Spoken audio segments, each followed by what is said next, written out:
ರಾಜ್ಯ ಗುತ್ತಿಗೆ ನೌಕರರಿಗೆ ಸಿದ್ದರಾಮಯ್ಯ ಸರ್ಕಾರ ಬಿಗ್ ಶಾಕ್ ನೀಡಿದೆ.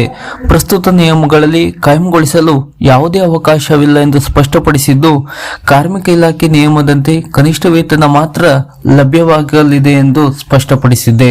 ಹೌದು, ವಿಧಾನಸಭೆಯ ಅಧಿವೇಶನ ಶಾಸಕ ಐಹೊಳೆ ದುರ್ಯೋಧನ್ ಅವರು ಕೇಳಿದ ಲಿಖಿತ ಪ್ರಶ್ನೆಗೆ ಉತ್ತರಿಸಿದ ಮುಖ್ಯಮಂತ್ರಿಗಳು ಹೊರಗುತ್ತಿಗೆ ನೌಕರರ ಭವಿಷ್ಯದ ಬಗ್ಗೆ ಮಹತ್ವದ ಮಾಹಿತಿ ನೀಡಿದ್ದಾರೆ. ರಾಜ್ಯ ಸರ್ಕಾರದ ವಿವಿಧ ಇಲಾಖೆಗಳಲ್ಲಿ ಪ್ರಸ್ತುತ 96,844 ನೌಕರರು ಗುತ್ತಿಗೆ ಮತ್ತು ಹೊರಗುತ್ತಿಗೆ ಆಧಾರದ ಮೇಲೆ ಕಾರ್ಯನಿರ್ವಹಿಸುತ್ತಿದ್ದಾರೆ. ಆದರೆ ಈ ನೌಕರರನ್ನು ಸರ್ಕಾರಿ ಸೇವೆಯಲ್ಲಿ ಕಾಯಂಗೊಳಿಸಲು ಈಗಿರುವ ನಿಯಮಗಳಲ್ಲಿ ಯಾವುದೇ ಅವಕಾಶವಿಲ್ಲ ಎಂದು ಸಿಎಂ ಅಧಿಕೃತವಾಗಿ ಸ್ಪಷ್ಟಪಡಿಸಿದ್ದಾರೆ.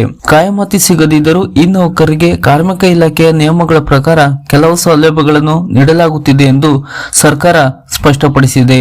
ಕನಿಷ್ಠ ವೇತನ ನಿಯಮಾನುಸಾರ ನಿಗದಿತ ಕನಿಷ್ಠ ವೇತನವನ್ನು ನೀಡಲಾಗುತ್ತಿದೆ. ತುಟ್ಟಿ ಭತ್ಯೆ ವೇತನ ಜೊತೆಗೆ ತುಟ್ಟಿ ಭತ್ಯೆಯನ್ನು ಕೂಡ ಗುತ್ತಿಗೆ ನೌಕರರಿಗೆ ನೀಡಲಾಗುತ್ತಿದೆ. ಈಗಾಗಲೇ ಸರ್ಕಾರದಲ್ಲಿ ಹೊರಗುತ್ತಿಗೆ ನೌಕರರಿಗೆ 96,844 ನೌಕರರು ಕಾರ್ಯನಿರ್ವಹಿಸುತ್ತಿದ್ದಾರೆ.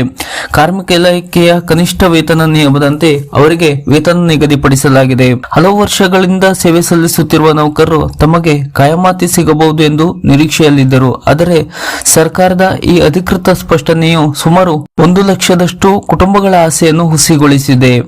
ಹೊರಗುತ್ತಿಗೆ ನೌಕರರೇ, ಸರ್ಕಾರದ ಈ ನಿಲುವು ನಿಮಗೊಂದು ಎಚ್ಚರಿಕೆಯ ಗಂಟೆಯಾಗಲಿ. ಕೇವಲ ಕಾಯಮಾತಿಯ ನಿರೀಕ್ಷೆಯಲ್ಲಿ ಇರದೆ ನಿಮ್ಮ ಕೌಶಲ್ಯಗಳನ್ನು ಹೆಚ್ಚಿಸಿಕೊಳ್ಳಿ. ಇಲಾಖಾ ಪರೀಕ್ಷೆಗಳನ್ನು ಅಥವಾ ಕೆಪಿಎಸ್ಸಿ ಪರೀಕ್ಷೆಗಳನ್ನು ಸಿದ್ಧತೆ ನಡೆಸಿ ನೇರ ನೇಮಕಾತಿಯ ಮೂಲಕ ಕಾಯಂ ಹುದ್ದೆ ಪಡೆಯಲು ಪ್ರಯತ್ನಿಸಿ. ಜೊತೆಗೆ ನಿಮಗಿರುವ ಕನಿಷ್ಠ ವೇತನ ಮತ್ತು ಇಎಸ್ಐ, ಪಿಎಫ್ ಸೌಲಭ್ಯಗಳನ್ನು ಸರಿಯಾಗಿ ಸಿಗುತ್ತವೆ ಎಂದು ಖಚಿತಪಡಿಸಿಕೊಳ್ಳಿ.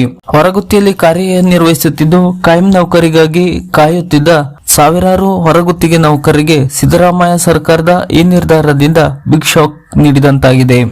ಹೊರಗುತ್ತಿಗೆ ನೌಕರರಿಗೆ ಸಂಬಂಧಪಟ್ಟಂತ ಹೊಸ ಅಪ್ಡೇಟ್ನ ಮಾಹಿತಿಗಳಿಗಾಗಿ ನಮ್ಮ ಚಾನಲ್ ಅನ್ನು ಸಬ್ಸ್ಕ್ರೈಬ್ ಮಾಡಿ ನಮ್ಮನ್ನು ಕೂಡ ಬೆಂಬಲಿಸಿ. ನಮಸ್ಕಾರ.